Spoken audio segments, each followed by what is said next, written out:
A wealthy 81-year-old woman married a 22-year-old man, and she couldn't take it anymore. In East Hampton, where old money runs as deep as the Atlantic, Eleanor Vance, at 81, was an icon. The matriarch of the Vance fortune, a woman whose life was a sanctuary of understated elegance, rare books, and the scent of gardenias. But the ordered silence of her life was broken. No, it was shattered the day Page Six broke the news that made New York's elite choke on their brunch. Eleanor had gotten married. The groom? Liam, a 22-year-old with an enigmatic smile and a physique that seemed carved from marble. Paparazzi capture Liam helping Eleanor out of a low-slung sports car, his hand firmly on her waist. Another photo, the two laughing at night on the balcony, his shirt casually open, her gaze on him with an expression the media called adoration. Tabloids reveled. The photos were fuel for the fire. Liam, whose only apparent baggage was youth, touched her not with the passion of a lover, but with a reverence the outside world couldn't decipher. They saw sensuality where there had been care. They saw seduction where there had been devotion. The way he adjusted the cashmere shawl on her fragile shoulders, or how his low voice echoed through the library as he read poetry to her late at night. To society, every gesture was proof of the crime. Con artist, they whispered of Liam. Senile, they murmured of Eleanor. The drama, as expected, escalated at breakneck speed. But the engine of this escalation was no longer the whispered gossip at cocktail parties or the moral outrage of the tabloids. The engine was something much older, much more dangerous, and infinitely hungrier. Greed. Eleanor's nephew, Marcus Vance, a Wall Street vulture with cold, calculating eyes, watched from the safety of his Manhattan office as his multi-million-dollar inheritance evaporated.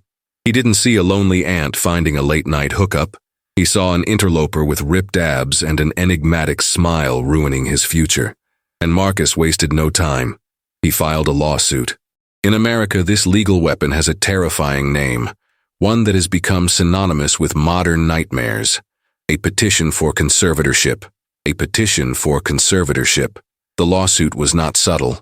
The allegations were brutal and public. Severe cognitive decline, mental incapacity, and the central charge of undue influence. Marcus didn't just want to annul the marriage. He wanted complete control. He wanted the power to make medical decisions for her, to control her finances, to sell her properties, and, most importantly, to remove Liam from her life. He was asking the court to make Eleanor Vance, the matriarch of the empire, a legal prisoner in her own home. The siege was set. Marcus, understanding the power of narrative, leaked the petition to the press. The East Hampton house, once a sanctuary, became the epicenter of a media circus. TV trucks lined the coastal road. Drones hovered over the lawns like mechanical insects, trying to catch a glimpse of the senile bride and her young predator. The same photos that had entertained the public were now used as legal evidence. Liam's touch on her waist, the way he leaned in to hear her low voice, the shirt casually open on the porch.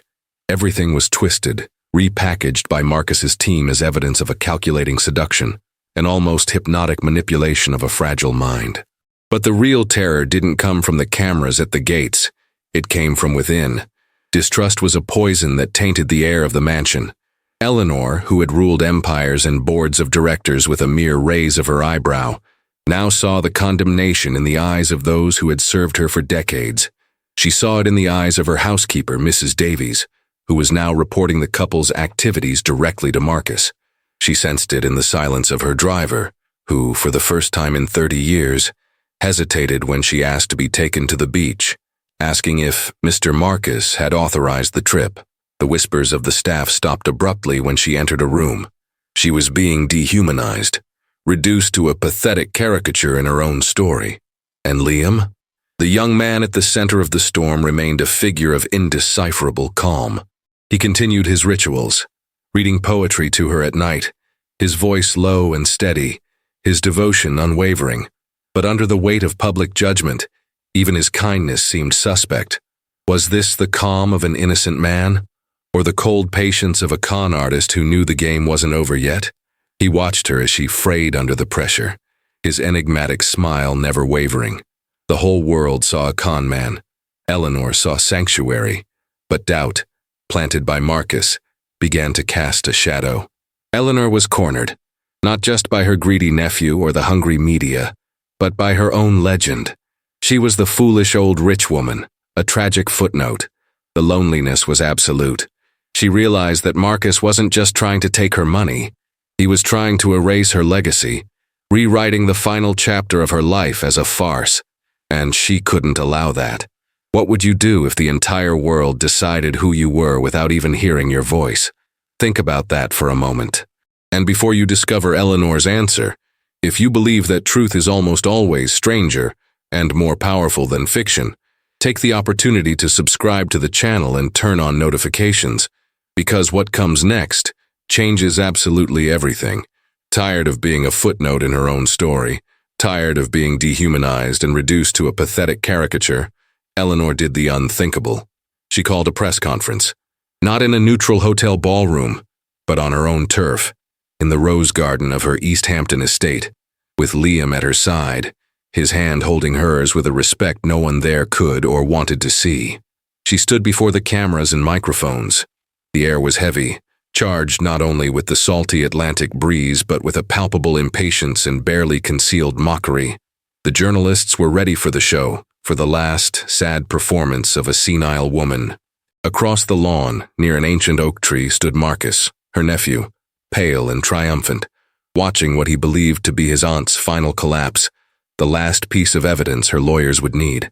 Eleanor's voice, when she began to speak, was undoubtedly frail with age, but there was a steely Nuck Adam in it that cut through the murmur of the crowd. She didn't defend herself. She didn't accuse. She didn't mention the guardianship, the money, or the insanity charges. Instead, she began to tell a story from nearly 60 years ago, of a forbidden love with a poor boy named Daniel, her parents' gardener. A young man with work-hardened hands and a tender heart, someone her family, in the name of social status and the preservation of their lineage, had forced her to abandon. She described the smell of freshly turned soil on his clothes, the gentleness of his touch, a love that was pure in a world obsessed with appearances.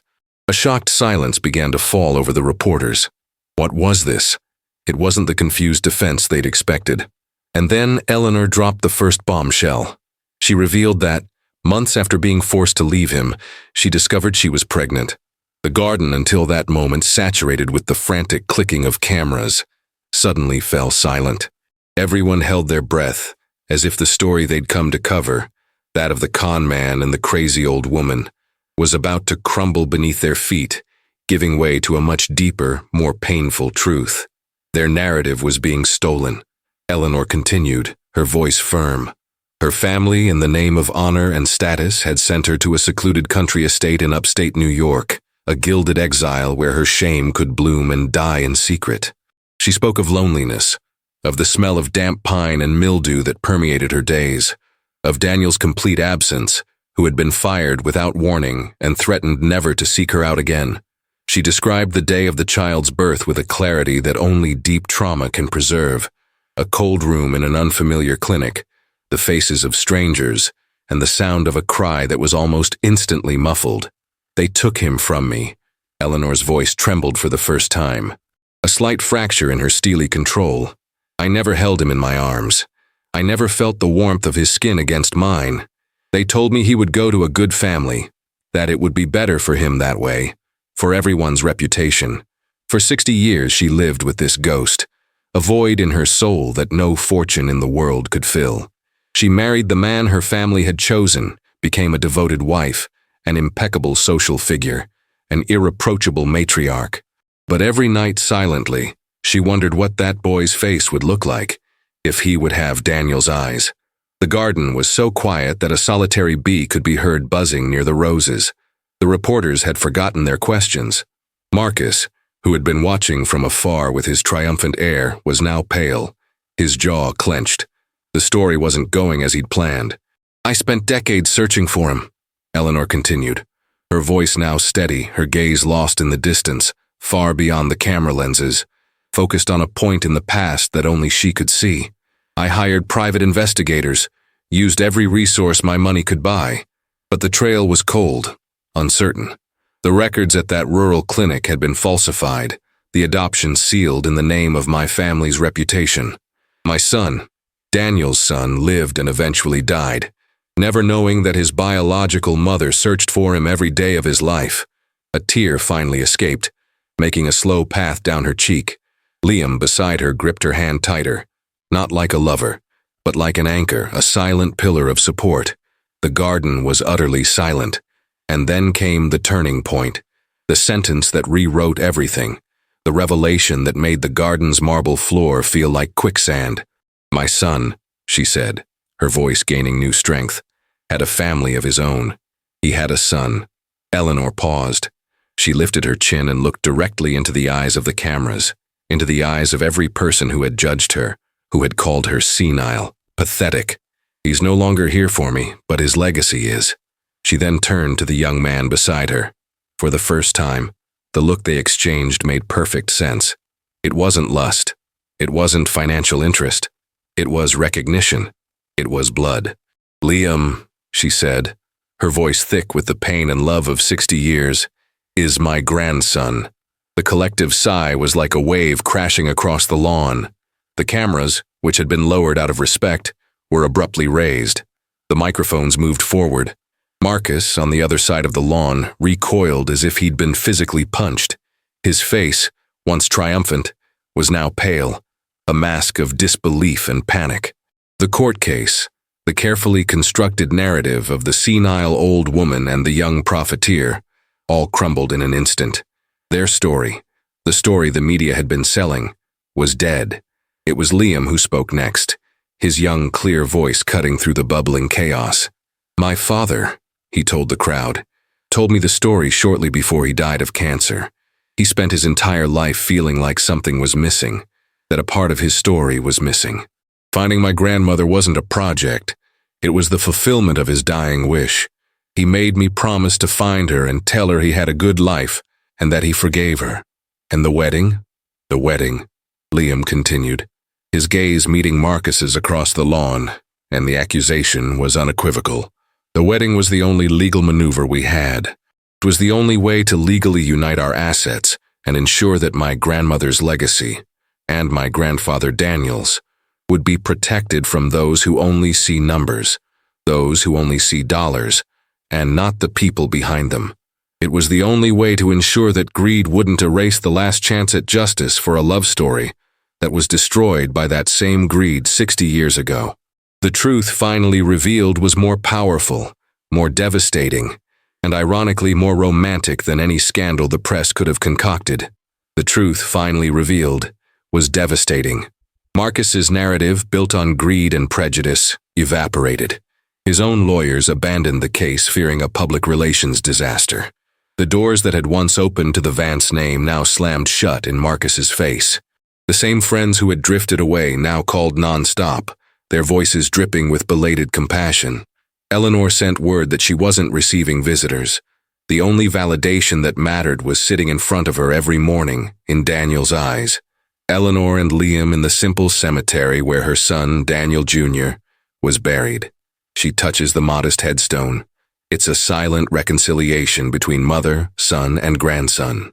Together, they established the Daniel Hale Foundation, an organization dedicated to funding landscape architecture scholarships for low-income youth. Eleanor's legacy would not only be financial, but also the opportunities she sowed. The perfect tribute to the gardener she could never love freely. Spring in the Hamptons. Eleanor serenely watches Liam, now a landscape architecture student, supervise the planting of a new rose garden, identical to the one Daniel tended 60 years ago. Liam walks over and shows her an old photo on his phone. It's a young Daniel smiling in the sunshine. I think he'd be proud, Liam says. Eleanor places her wrinkled hand over his. He is, she replies. In you, my grandson, his garden has finally blossomed. The story that began as a sensual scandal ended, as a silent testament to the fact that love, in its most unexpected forms, always finds a way. Stories like Eleanor's remind us that behind every snap judgment lies a complex human truth. What did you think of this journey? Let us know in the comments and subscribe for more stories that challenge the obvious.